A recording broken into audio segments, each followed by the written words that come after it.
Travel in ancient Greece meant navigating a lethal landscape.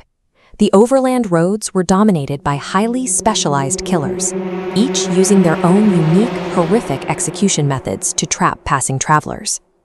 In the small town of Troezen, a fatherless young man named Theseus discovers his true heritage. By lifting a massive boulder, he uncovers a hidden sword and a pair of sandals. His mother reveals the truth. These items belong to his biological father, King Aegeus. To finally meet him, Theseus must bring this inherited blade directly to the seat of power in Athens. This map illustrates his journey options. He can take the smooth sea route or walk the notoriously deadly overland path. The young, untested Theseus deliberately selects the land route, walking right into a gauntlet of 4 lethal targets. Theseus relies on a calculated survival strategy, studying his enemies' traps and systematically turning their own specialized methods against them. The first threat he encounters is Periphetes, a massive bandit known as the Cudgel Man, who intends to bash Theseus's head in with a shining brass club. Theseus immediately attacks the bandit's ego. He openly doubts the club is made of pure brass, suggesting it's just wood wrapped in a cheap metal shell. Eager to prove him wrong, the bandit hands the weapon over for inspection. The moment Theseus has the club securely in hand, he strikes Periphetes' own weapon, leaving the bandit on the ground and taking the club for himself. Further up the road stands Siron, a giant controlling a high cliff pass. He forces travelers to wash his feet, only to kick them over the edge into the jaws of a massive waiting turtle. Theseus sits down and pretends to submit to the demand. As he begins washing, he grabs the giant by the foot and throws Siron off his own cliff to the beast below. Next is Sinis, known as the Pine Bender. He asks travelers for help bending a heavy pine tree to the ground, intending to let go and use the tension to violently catapult them into the air. Theseus agrees, but his grip is so strong that when Sinis lets go, the tree stays bent. Confused, the bandit leans in to inspect the trunk.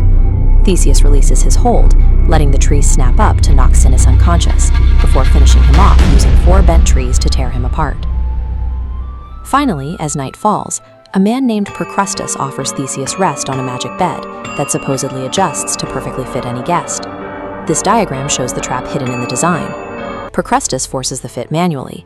He will either stretch the limbs of shorter victims until joints break, or amputate the legs of anyone too tall. Recognizing the mechanics of the trap, Theseus forces Procrustes onto the torturous frame and cleanly slices off the man's legs and head. By the time the sun rises on Athens, Theseus has completed his journey. He arrives as a tactical fighter who systematically exploits his enemies' unique advantages to destroy them. At the palace, Theseus quickly avoids a poisoning attempt by his stepmother and uses the ancient sword to prove his identity to King Aegeus. But their reunion is interrupted by a much larger threat to the city. The powerful King Minos of Crete extracts a brutal annual tax. He requires Athens to send 14 youths across the sea, where they are trapped in an unsolvable maze and fed to a half-man, half-bull beast called the Minotaur. Theseus volunteers for the tribute. To mock him upon his arrival in Crete, King Minos throws a ring into the ocean, demanding Theseus prove his rumored divine parentage by retrieving it. Theseus dives in, praying to Poseidon, and returns with the ring in hand. This diagram illustrates his solution for the maze itself. Armed with a ball of silk thread provided by Princess Ariadne, he anchors one end at the entrance and unspools it as he walks inward, guaranteeing an exact path back out. Reaching the center of the labyrinth, Theseus finds the monstrous Minotaur. He leaps onto the beast and physically rips off one of its massive horns. He backs away, waits for the massive creature to charge, and throws its own severed horn like a heavy javelin. The piercing strike executes the beast on the spot. From the highway bandits to the center of the labyrinth, Theseus dismantled every threat he faced. In each encounter, he identified a biological or mechanical advantage and turned it into his own lethal tool. Following the silk thread, Theseus leads the surviving tributes and Princess Ariadne out of the maze and onto their ship, sailing away with a seemingly flawless victory.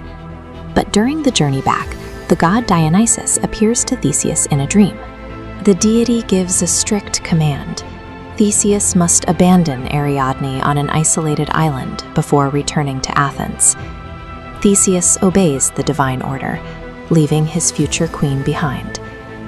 The sudden loss leaves him deeply distracted and consumed by grief.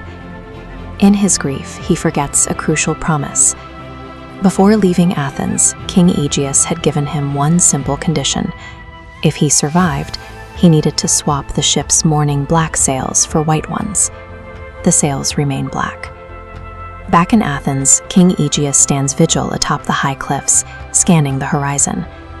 He spots the approaching ship, sees the dark fabric, and concludes that his newly found son has been slaughtered in the labyrinth.